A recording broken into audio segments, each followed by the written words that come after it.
Assalamualaikum warahmatullahi wabarakatuh. Bertemu lagi dengan Bu Indah hari ini dengan materi Kimfar 11. Masih dari turunan senyawa alkana ya. Kalau pekan kemarin kita sudah bahas alkanol atau alkohol, maka di pekan ini kita akan bahas mengenai senyawa alkanon. Oke. Baik, kita mulai saja dengan membaca basmalah. Bismillahirrahmanirrahim.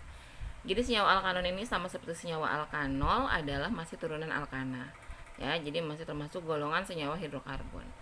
Senyawa alkanon ini disebut juga dengan keton atau gugusnya disebut gugus keton gitu ya. Atau gugus karbonil. Nah, jadi alkanon sendiri merupakan golongan senyawa karbon dengan gugus fungsi karbonil. Seperti ini. CO. Jadi kadang itu dia ditulisnya begini saja. Ya, CO. Ini tuh. Atau ditulis seperti ini. Ya, jadi bisa ditulis seperti ini ya. Atau seperti ini. Tuh. Jadi begini biasanya C. Ingat itu kan tangannya dua ya. Jadi begini. Tulisnya atau seperti ini. Nah, gugus fungsi karbonil itu letaknya di tengah, jadi tidak pernah dia ada di ujung, ya. Letaknya di tengah. Kalau alkohol kan ada yang di ujung, berarti dia nomor 1, ada yang di tengah gitu ya, nomor 2, 3 dan seterusnya. Nah, kalau gugus fungsi karbonil letaknya di tengah diapit oleh dua buah alkil. Masih ingat alkil? Yes, metil, etil, propil gitu ya. Nah, sehingga alkanon memiliki rumus umum sebagai berikut. Jadi R1, R dan R1 itu alkil. R dan R1 bisa sama, bisa berbeda. Bisa misalnya R-nya metil, R1-nya metil bisa. Bisa juga berbeda. R-nya metil, misalnya R1-nya etil gitu ya. Nah, gugus karbonilnya CO ini diapit di antara kedua alkil. Itu ya. Nah, itu namanya alkanon. Oke. Nah, bagaimana tata nama alkanon? Seperti biasa tata nama itu ada yang sistem Yupak. Yupak itu waktu pertama kali kita bahas senyawa itu ibu udah ngasih minta kalian gitu, menugaskan kalian untuk mencari tahu gitu ya, men-searching apa sih Yupak itu.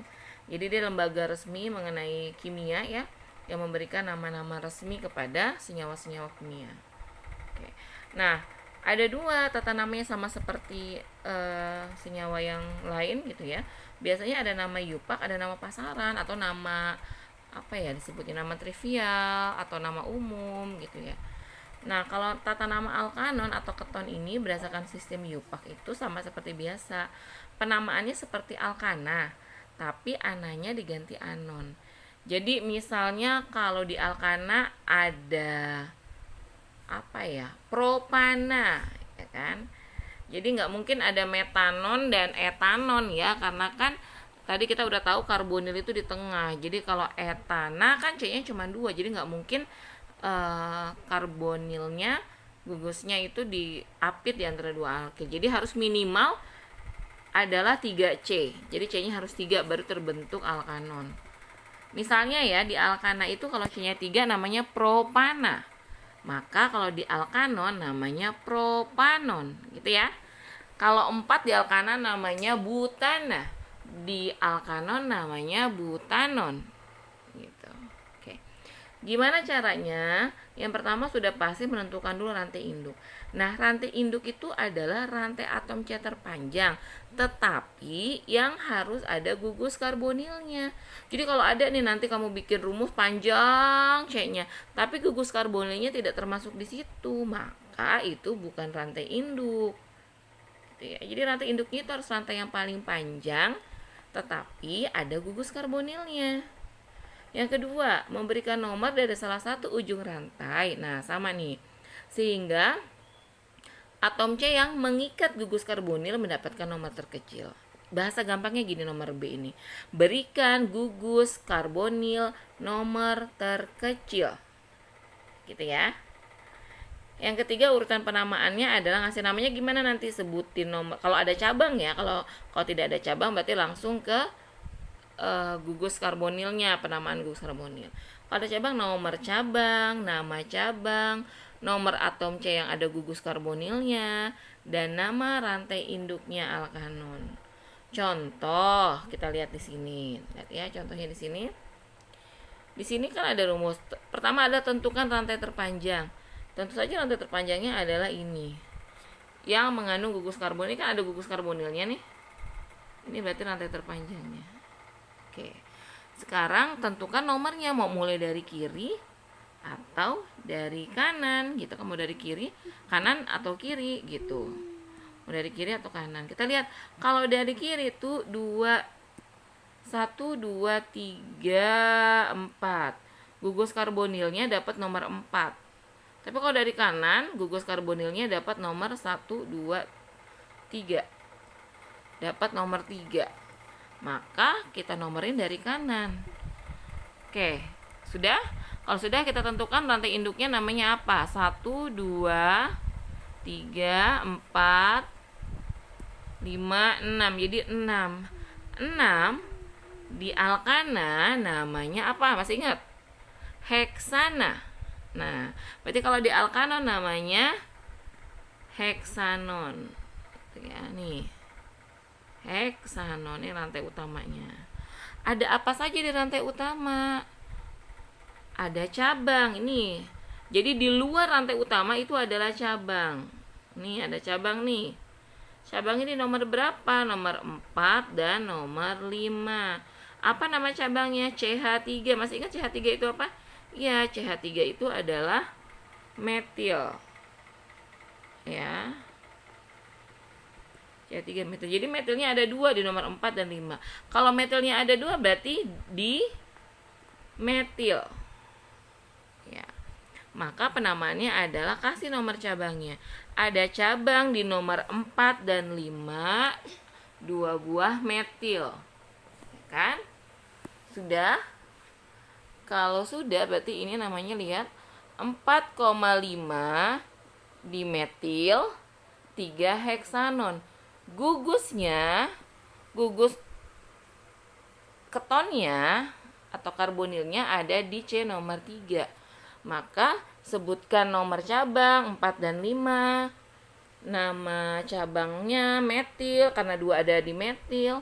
Nomor atom C yang ada gugus karbonilnya 3 dan nama rantai induknya heksanon.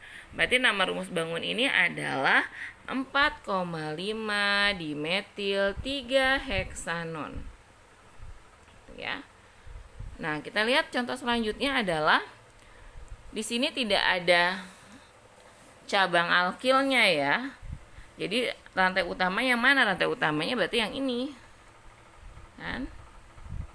Rantai utamanya berarti yang ini.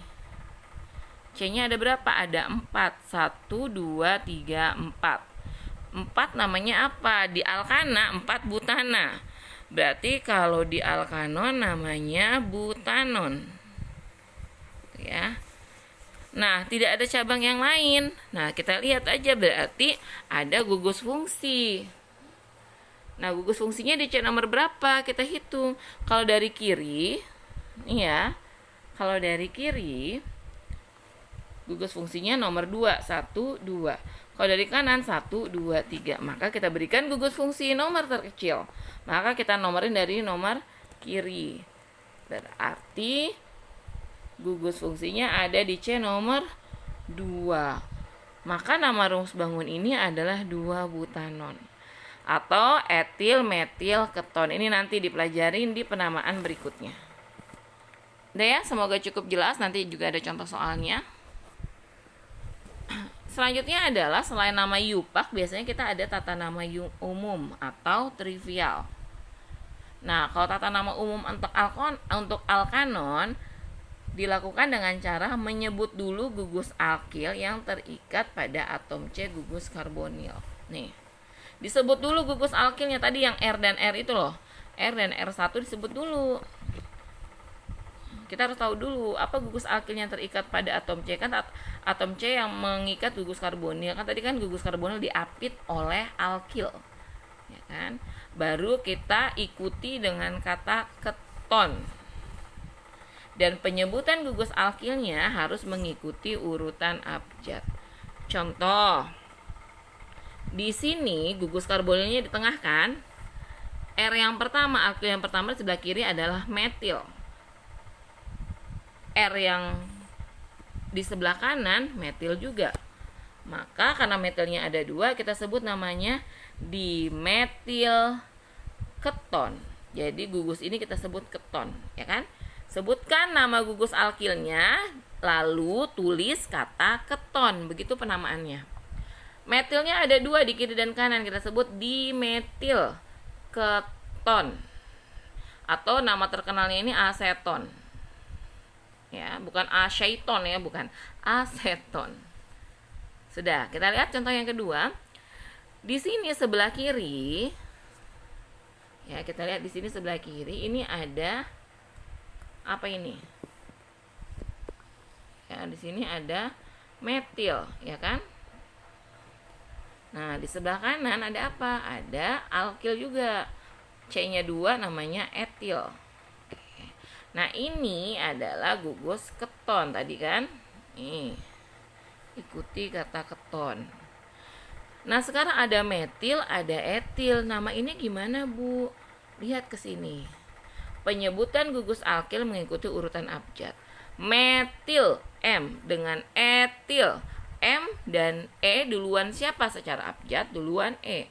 Maka kita namain dia bukan metil etil keton, bukan, tetapi etil metil keton. Kenapa, Bu? Karena huruf E dari etil lebih dahulu secara abjad, urutan abjad dibanding M pada metil. Oke, sudah mulai paham kan? Paham ya? Nah, yang ketiga, contoh yang ketiga adalah kita lihat di sini. Di kiri dan kanannya ada alkil, di kirinya ada etil, C2H5, ya kan? Kalau alkil kan C-nya 2 etil. Oke. Nah, di sebelah kanannya kita lihat ada etil juga. Ini keton, berarti namanya dietil keton. Nah ya, mudah-mudahan bisa jelas nanti dengan kalian juga mencoba membuat atau mengerjakan latihan soal. Selanjutnya adalah kegunaan alkanon. Contohnya di sini aseton ya. Aseton itu banyak sekali kegunaannya. Di antaranya kalau kayak di lab kita itu untuk sebagai pelarut organik. Ya.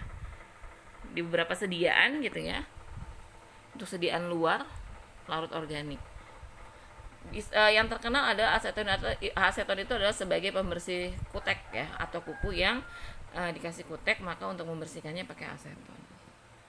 Kalau dalam industri diantaranya adalah untuk membuat zat organik lain, yaitu contohnya kloroform. Nah, ini latihan soalnya, silakan dikerjakan, di screenshot dulu, terus kalian kerjakan. Di sini tuliskan nama dari rumus bangun berikut, ada A dan B. Nomor 2 tuliskan rumus bangun dari ini. Nanti tugasnya seperti biasa, diberi nama dan diupload di link GCR. Oke, mudah-mudahan cukup jelas. Kalau tidak atau masih kurang jelas, Ibu tunggu pertanyaan-pertanyaan kalian di grup WA. Oke, baik, Ibu cukupkan untuk hari ini. Assalamualaikum warahmatullahi wabarakatuh.